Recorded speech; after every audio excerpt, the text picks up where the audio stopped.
첫째 주에 전쟁의 상황을 보면서 화목을 지켜가라 말씀을 전했습니다. 그리고 지난주에는 히브리서 3장 말씀으로 신앙을 지켜가라, 하나님과 멀어지지 않도록 또 일을 뒤로 미루지 않도록 시작한 것을 끝까지 유지하도록 또 자신의 믿음을 좀 되돌아보자, 그런 말씀을 증거했습니다.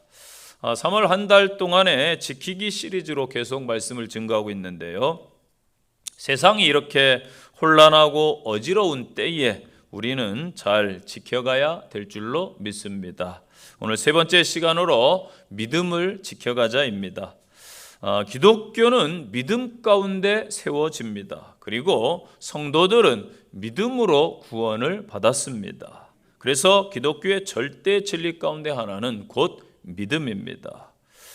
존 스토트가 이렇게 말했습니다. 사람들이 기독교에 대해서 오해하는 세 가지가 있다. 기독교는 신조가 아니라는 것이지요. 기독교는 행동 규범이 아니라는 것입니다. 그리고 기독교는 의식이 절대 아니다라고 말했습니다. 그렇다면 기독교는 무엇이겠습니까? 기독교는 예수 그리스도를 믿는 오직 믿음입니다. 성경에 보면은 여러 믿음들이 나오는데 세 가지 정도로 분류할 수가 있습니다. 형식적인 믿음, 성령 받기 전에 제자들의 믿음이 이러한 형식적인 믿음이었습니다. 또 밤중에 예수님을 찾아온 거듭나기 전에 니고데모의 믿음이 교회는 다니는데 형식은 갖춰서 예배는 드리는데 그러한 한계를 벗어나지 못했던 믿음이었습니다. 또한 종교적인 믿음이 있습니다. 이것은 율법적인 믿음이 되겠지요. 제사장들, 서기관들, 바리새인들의 믿음, 그들이 열심은 있었으나 율법은 지켰으나 주님께로부터 안타깝지만은 책망을 받은 믿음이었습니다.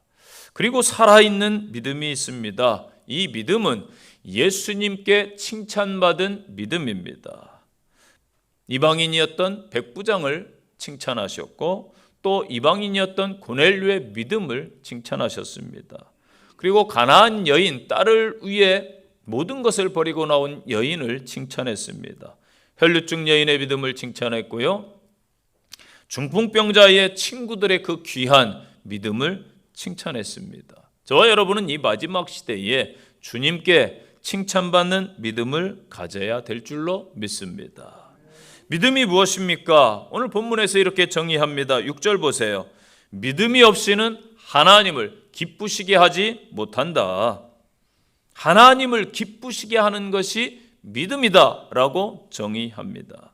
나의 믿음은 과연 하나님을 기쁘시게 하는 믿음일까? 어떠한 믿음인지 한번 돌아보시기를 바랍니다. 본문을 통해 하나님이 주시는 말씀입니다. 진정한 믿음이 무엇인가? 첫째 주시는 말씀은 보이지 않는 것을 보는 것이 믿음입니다. 7절 보세요.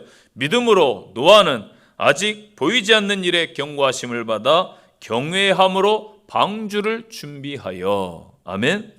이 경고하심의 그 헬라어의 원뜻은 신적인 의사소통이 이루어졌다 혹은 하나님으로부터 응답을 받았다, 그런 의미를 내포합니다. 그리고 넓게는 신탁 등의 의미로 그렇게 사용이 됩니다.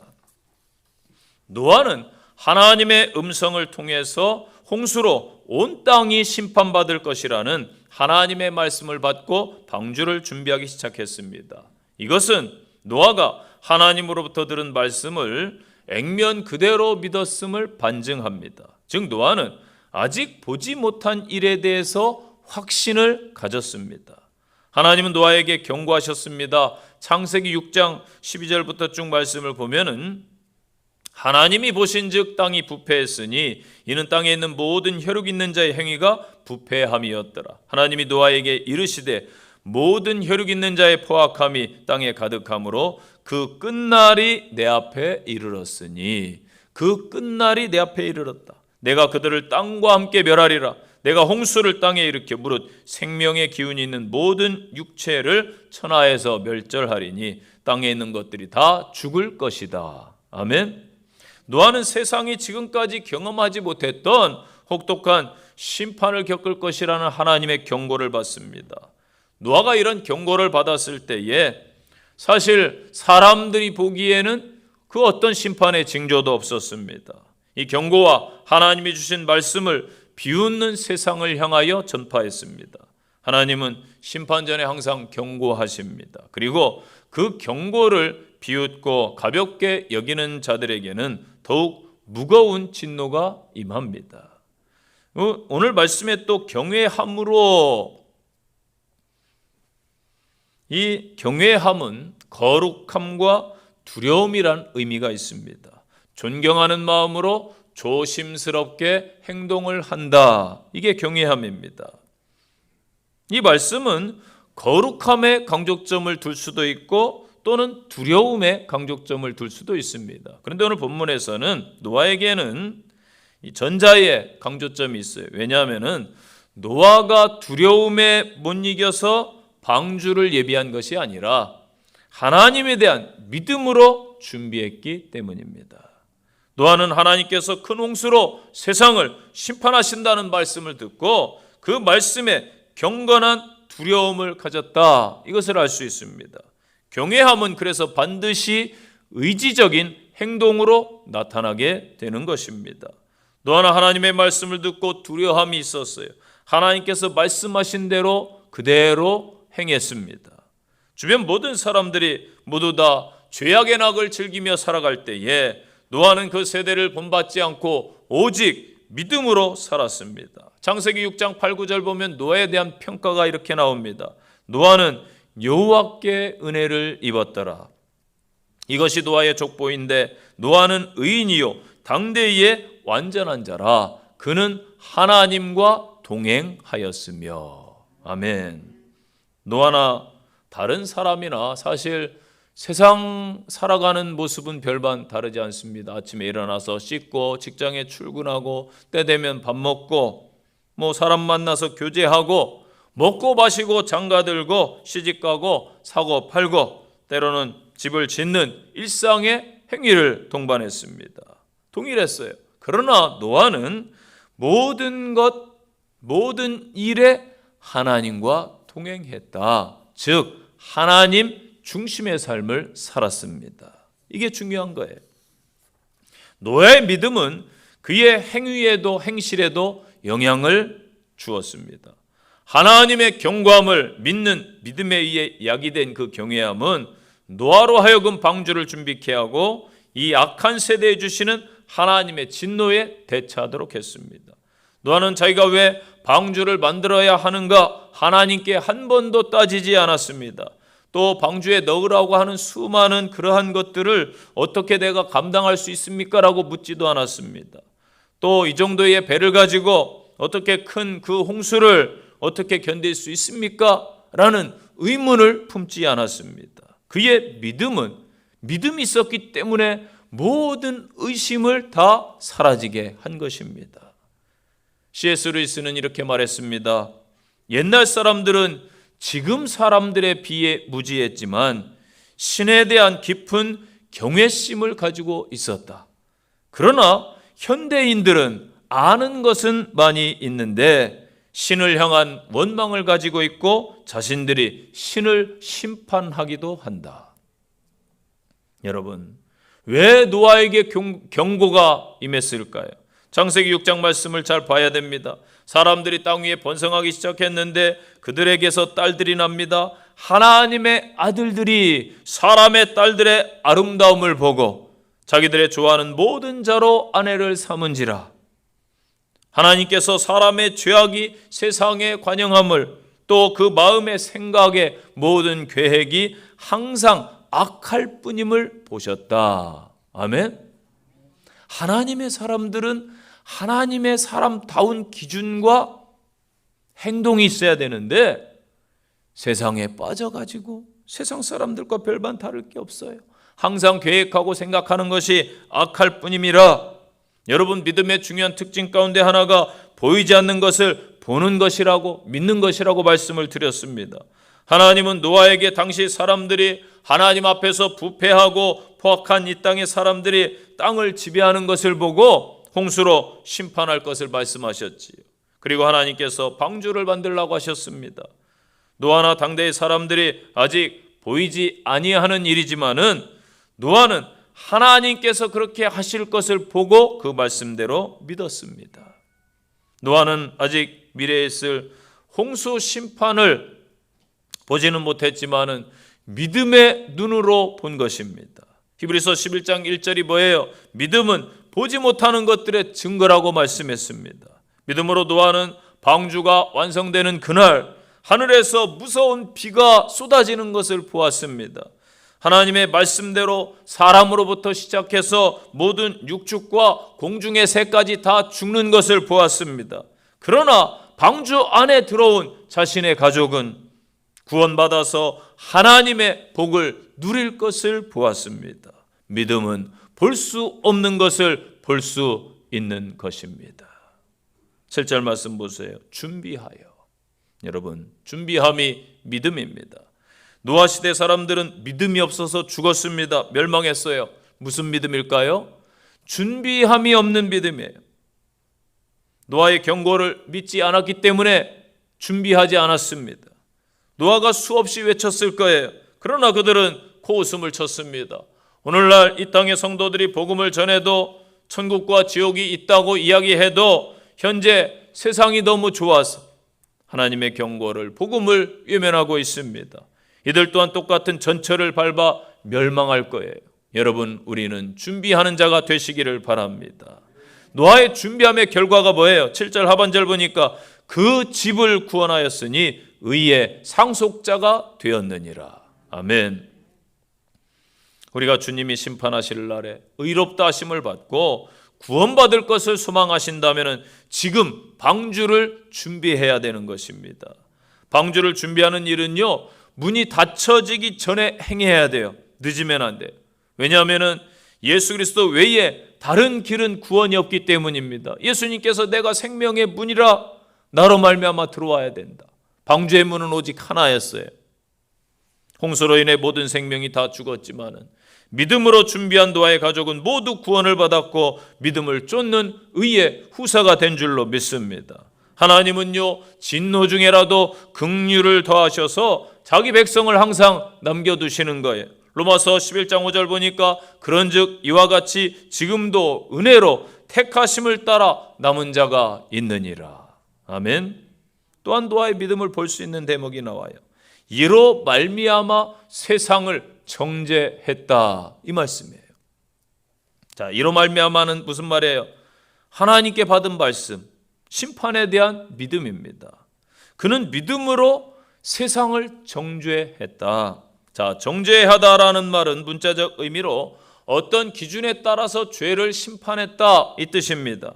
이것은 노아가 믿음으로 방주를 짓는 일뿐 아니라 당시 하나님의 공의로운 심판을 전했다라는 것입니다. 신약 성경의 노예 행적에 대해서 베드로 사도가 말한 내용이 나와요. 베드로후서 2장 5절을 보세요. 옛 세상을 용서하지 아니하시고 오직 의를 전파하는 노아와 그 7 식구를 보존하시고 경건하지 아니한 자들은 세상에 홍수를 내리셨다. 아멘. 오직 의를 전파했다라고 노아를 평가하고 있습니다. 이 기록을 볼 때 당시 노아는 하나님께서 불러 세상을 심판하신다는 말씀을 듣고 믿고 하나님의 지시대로 방주를 지으면서 틈날 때마다 하나님의 의를 전파한 거예요. 노아 시대 복음이 왜 필요했는가?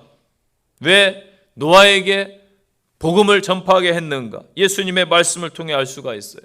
누가복음 17장 26절 보니까 노아의 때에 된 것처럼 인자의 때도 그러하리라. 노아가 방주에 들어가던 날까지, 중요한 말씀입니다.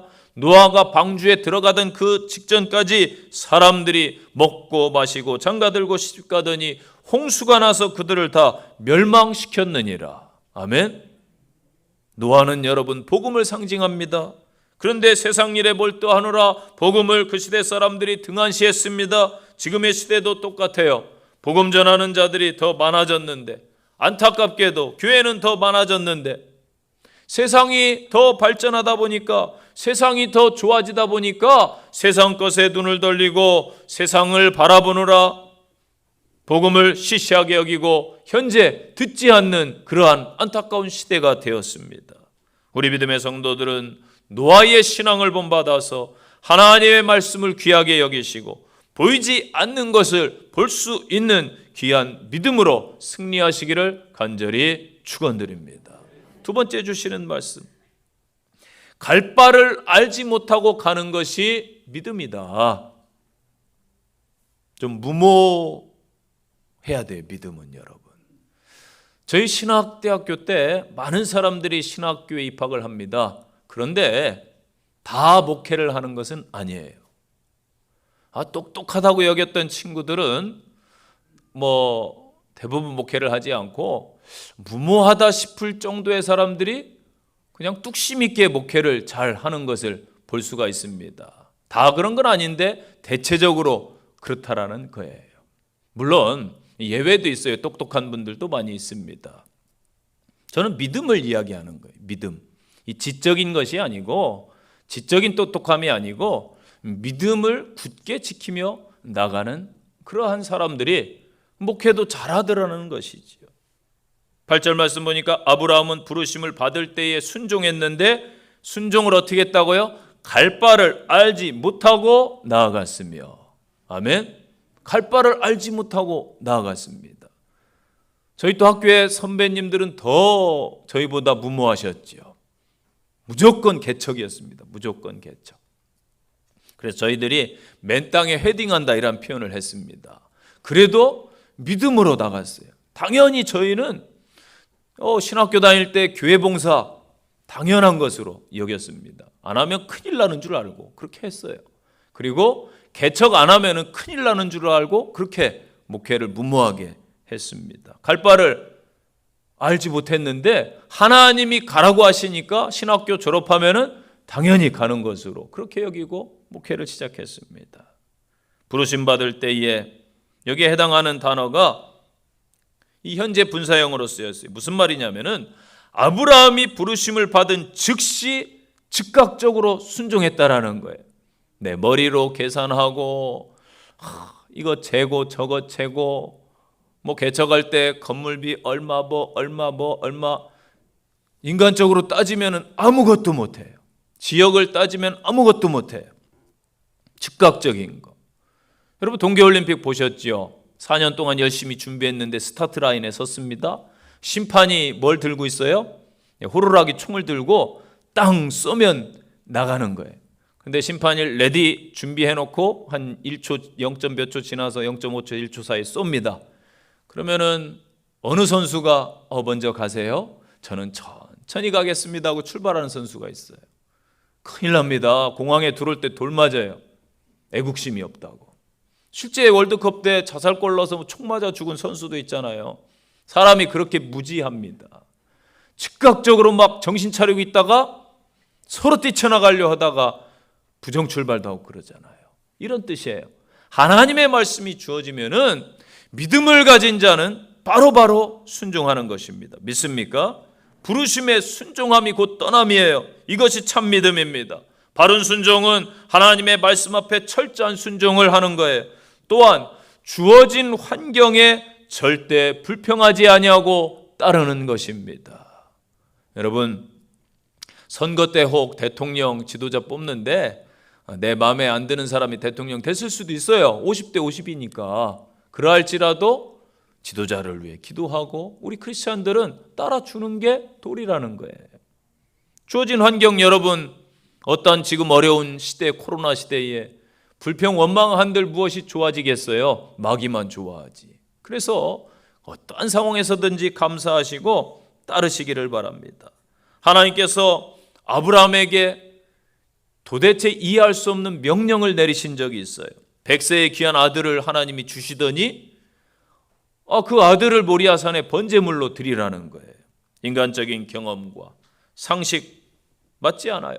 신앙에는 더더욱 맞지 않습니다. 그러나 아브라함은 이런 반구 없이 절대 순종합니다.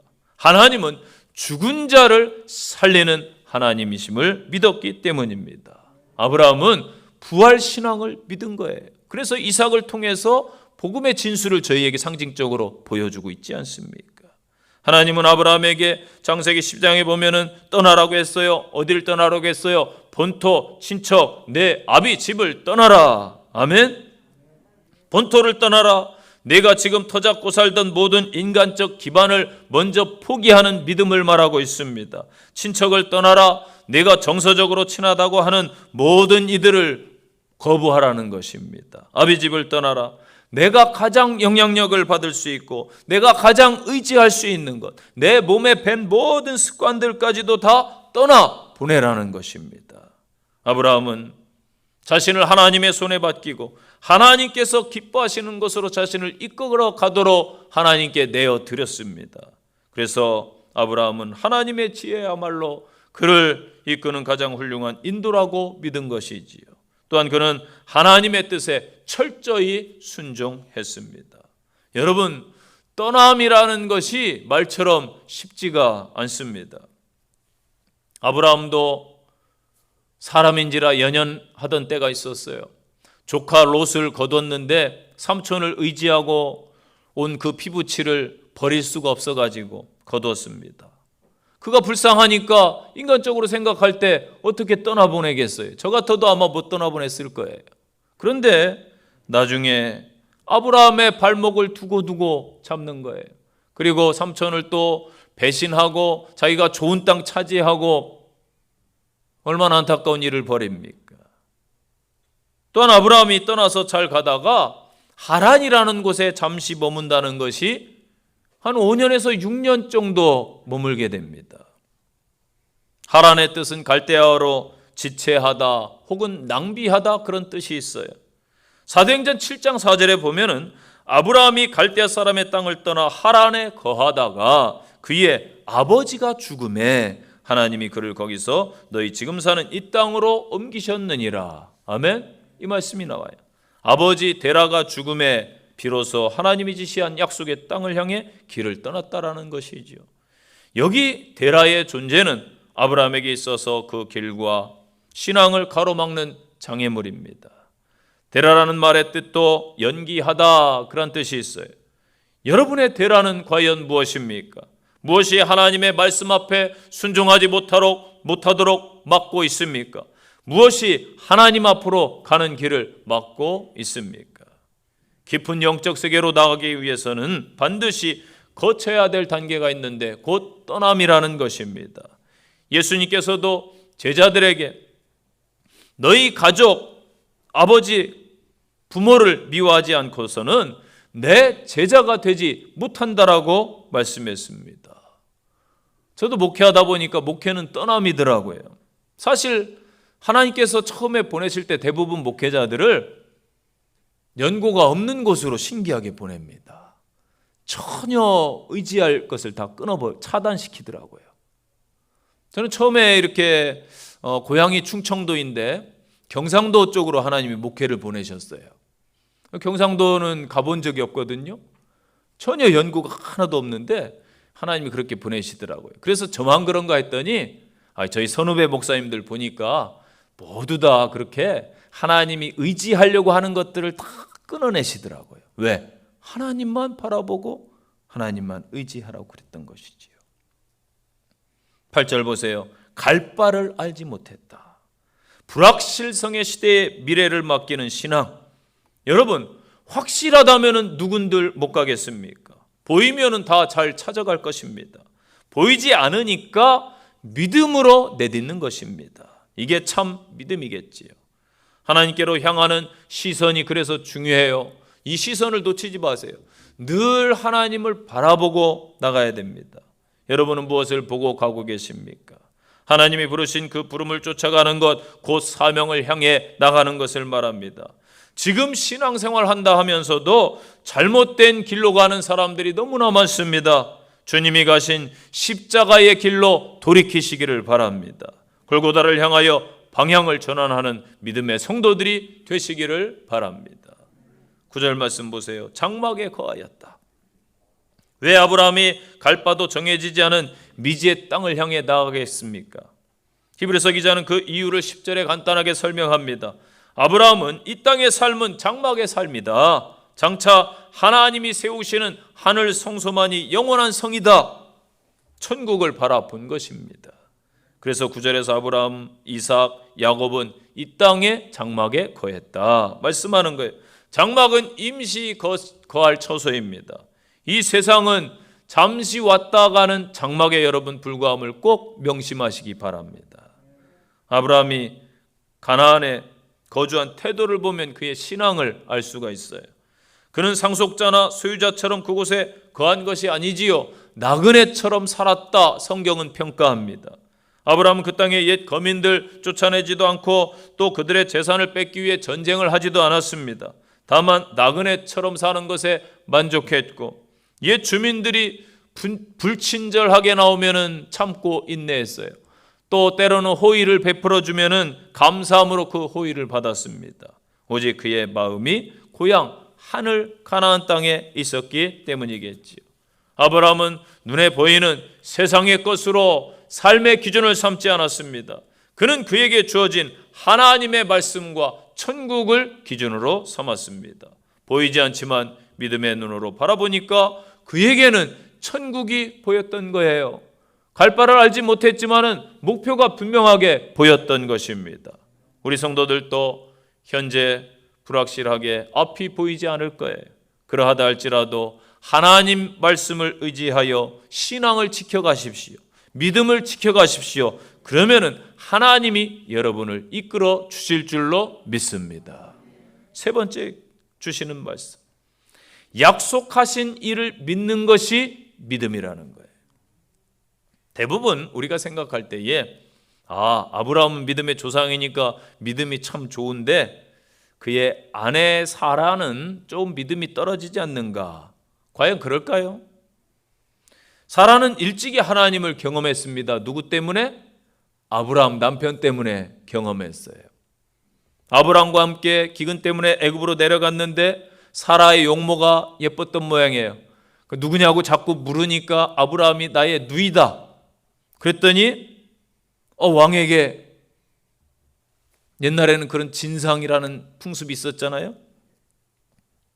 이 무능한 남편 때문에 다른 남자와 동침할 뻔했어요. 그런데 하나님께서 강권적으로 막아주셨습니다. 그런데 남자는 또 똑같은 반복적인 죄를 범해요. 그랄 땅에서도 똑같은 상황이 발생합니다. 그때도 하나님께서 강권적으로 역사하셔서 위기를 넘겼습니다. 한 번도 아니고 도저히 인간의 방법으로 해결될 것 같지 않은 그러한 상황, 절망의 상황에서 하나님께서 역사하셔서 개입해 주셔서 해결되지요. 이 경험들을 통해서 사라는 하나님이 역사하시는구나. 하나님을 의지해야지요. 그러나 지금 현재 상황은 어떤 상황이냐면은 나이가 90세가 다 되었고 여성으로서의 이 생리도 끊어졌고 늙은 상황입니다. 다 늙은 자신과 자기보다 더 늙은 아브라함에게 자녀가 생긴다는 말씀은 황당했습니다. 아마 저와 여러분도 이 같은 상황이라면은 사라처럼 반응했을 거예요. 그러나 히브리서 기자는 사라의 믿음을 이렇게 평가합니다. 11절 보세요. 이는 약속하신 일을 미쁘신 줄 알았습니다. 아멘. 자, 여러분 나이가 많을 때에 자녀를 계획하면은 사람들은 사실 주저합니다. 노사는 산모와 태아에게 모두 위험하기 때문이죠. 그래서 병원에 있는 의사분들도 나이가 너무 많으면은 권하지 않는다고 하더라고요. 자, 여러분 여성분들 출산의 경험 다 있으시지요? 남성분만 계십니까 지금?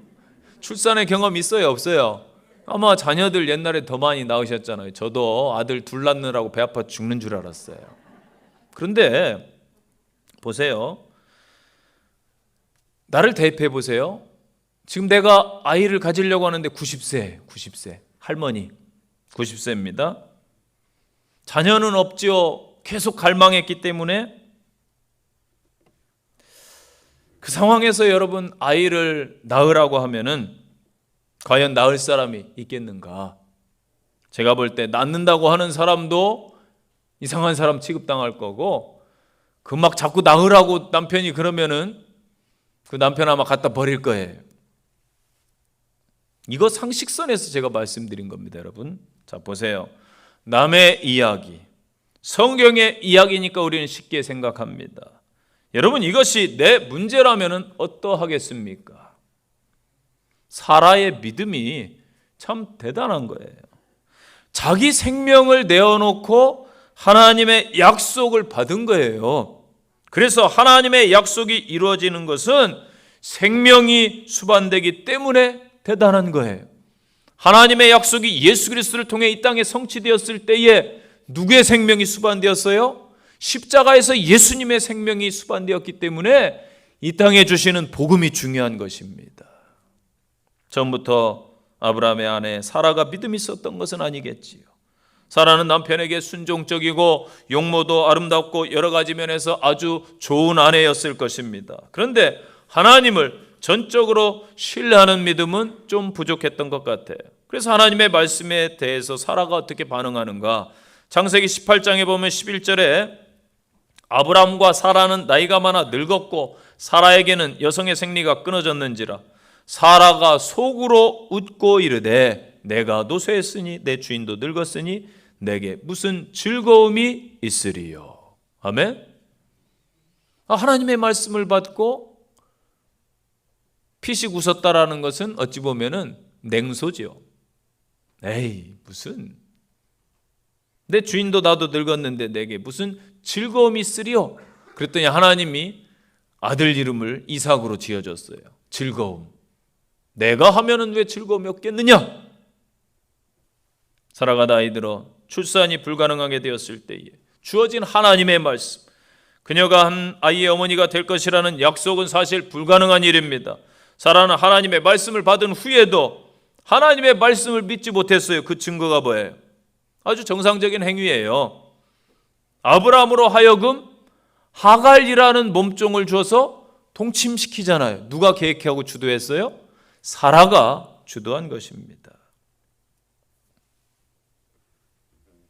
사라의 이러한 죄는 그녀로 하여금 후에 믿음 안에서 행동하는 것을 더욱더 어렵게 했겠지요. 그러나 그녀의 불신은 용서되었고 잊혀졌습니다. 여러분, 이것이 하나님의 은혜입니다. 오늘 말씀을 본문 잘 보세요. 사라를 잉태하게 하셨고 믿음을 가지게 하신 분이 주체가 하나님입니다. 하나님이에요. 하나님은 그녀의 믿음이 결국 승리케 하셨습니다.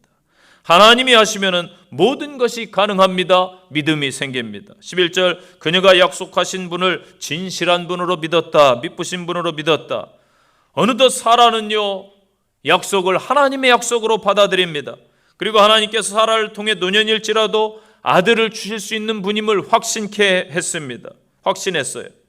사라가 불신의 눈으로 볼 때는 도저히 이루어질 것처럼 보이지 않았지만은 믿음의 눈으로 보니까 그것은 이루어질 수밖에 없는 것으로 받아들였습니다. 하나님은 약속에 신실한 분이기 때문입니다. 인간의 상식, 인간의 감정으로 하나님께서 말씀하시는 그 약속을 아멘으로 받을 수 없는 현실이에요. 죽은 자와 같은 저들이지만은 저들이 믿음을 가졌을 때에 모든 것이 믿어졌고 그 믿음으로 모든 것이 이루어졌습니다. 믿는 자에게는 하나님의 말씀은 능치 못함이 없느니라. 아멘. 믿으시기 바랍니다. 이 땅과 만물 자연에 대한 섭리도 하나님의 주관 아래에 있는 거예요. 하나님께서 불모의 영혼에게 그 불모의 가정에게 불모의 그 나라의 영적인 열매를 맺게 하실 수 있는 분임을 믿으시기 바랍니다. 마찬가지로 불모의 그 자궁에 수태를 가능케 하시는 분이 하나님이신 줄로 믿으시기를 바랍니다. 이는 약속하신 이를 믿으신 줄 알미라. 우리 하나님을 잘 알아야 돼요. 어떻게 알아야 됩니까? 믿으신 분이다. 하나님은 약속을 지키는 분이다. 신실하신 분이다. 인간은 아무리 신실해도요 불완전할 수밖에 없어요. 약속을 지키려면 여러분 능력이 무한해야 됩니다. 지혜가 있어야 됩니다. 하나님은 전능하신 그 능력으로 전지하신 그 지혜로 약속하신 그 약속을 이루실 줄로 믿으시기를 바랍니다. 이제 사라의 믿음은 확고해졌어요.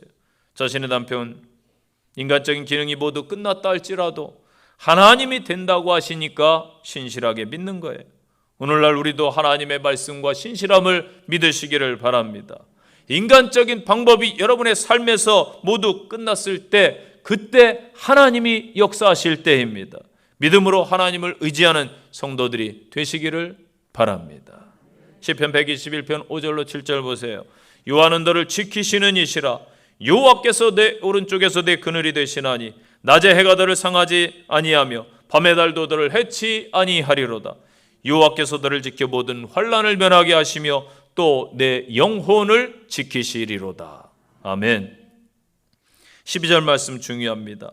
죽은 자와 같은 한 사람으로 말미암아. 여러분, 믿음이 무엇입니까? 죽은 믿음 같은 사라가 하나님을 믿고 바로 서니까 역사가 이루어졌어요. 하나님은 믿음의 사람을 통해 일하십니다. 12절 하반절 말씀이 증거예요. 하늘의 허다한 별과 또 해변의 무수한 모래와 같은 후손이 생육하였느니라. 아멘. 생육하였느니라. 이게 믿음의 역사예요. 로마서 4장 19절 보세요. 자기 몸에 죽은 것 같고 사라의 태가 죽은 것 같음을 알고도 믿음이 약해지지 아니했다. 아멘. 성도 여러분, 저와 여러분도 과거 죽은 자였습니다. 그런데 하나님께서 이 마른 뼈 같은 말라 빠진 저희들을 생기를 불어넣으셔서 복음으로 살리셔서 죽은 자가 살아나니까 여러분 가정이 구원받은 줄로 믿습니다. 죽은 자를 통해 이 영등포 공동체를 구원했습니다. 죽은 자를 통해 이 지역사회와 열방을 살릴 줄로 믿습니다. 수많은 무리들이 예수의 복음을 듣고 이 땅에서 살아날 줄로 믿으시기를 바랍니다. 지금까지 하나님의 약속의 말씀은 다 이루어졌습니다. 이제 주님의 심판과 재림만 남아 있습니다. 문제 앞에서 처음에는 당황스럽고 받아들이기 어려웠지만 그래도 믿으신 하나님의 약속을 굳게 믿은 사라처럼 하나님 앞에 어떠한 상황 속에 처하시든지 변함없이 신실하게 서는 믿음의 성도들이 되시기를 바랍니다. 하나님의 약속을 믿는 믿음이 참 믿음입니다. 결론의 말씀이에요. 이 시시각각 다변화되는 세상 가운데 기존의 것을 지켜가기란 참 쉽지가 않습니다. 때로는 저 사람 고리타분해라는 평가를 들을 수도 있어요. 그러다 할지라도 믿음과 신앙만큼은 굳건히 끝까지 잘 지켜가야 됩니다. 성경에 많은 믿음의 사람들이 나오지만은 오늘 본문의 노아처럼 아브라함처럼 사라처럼 하나님께 인정받는 믿음으로 성도들이 서시기를 바랍니다. 적용의 말씀이에요. 첫째, 보이지 않는 것을 보는 것이 믿음입니다. 여러분은 현재 무엇을 보고 신앙길을 걸어가고 계십니까? 생각해 보시기 바랍니다. 노아처럼 준비함이 믿음이라면은 나는 과연 준비된 신앙인인가? 아니면은 무엇을 더 준비해야 될지 고민해 보시기를 바랍니다. 두 번째 적용입니다. 갈 바를 알지 못하고 갔던 믿음, 하나님 나에게 주시옵소서. 내가 순종해야 될 것은 무엇인지 한번 생각해 보시기를 바랍니다. 혹은 롯처럼 데라처럼 떠나 보내야 될 것은 무엇인지 생각해 보시기를 바랍니다. 세 번째 적용입니다. 사라처럼 처음에는 불신했으나 현재 확신하는 부분이 아마 있을 겁니다. 그 믿음을 잘 굳게 지켜가시기를 바랍니다. 마지막 교훈이에요. 믿음을 잘 지켜가기 위해서 한 주간 내가 실천할 것을 하나님 알려주십시오. 하나님께 구하시기를 바랍니다. 기도하겠습니다. 전능하신 아버지 하나님, 창조주 하나님을 믿습니다. 약속을 신실히 지키시는 하나님을 의지합니다. 한 주간 세상으로 파송됩니다. 세상 가운데 지혜롭게 하시고 믿음 가운데 서게 하시고 성령님이 동행해 주셔서 승리하는 믿음을 지키는 신앙인 되게 하옵소서. 주 예수님 이름으로 기도합니다. 아멘.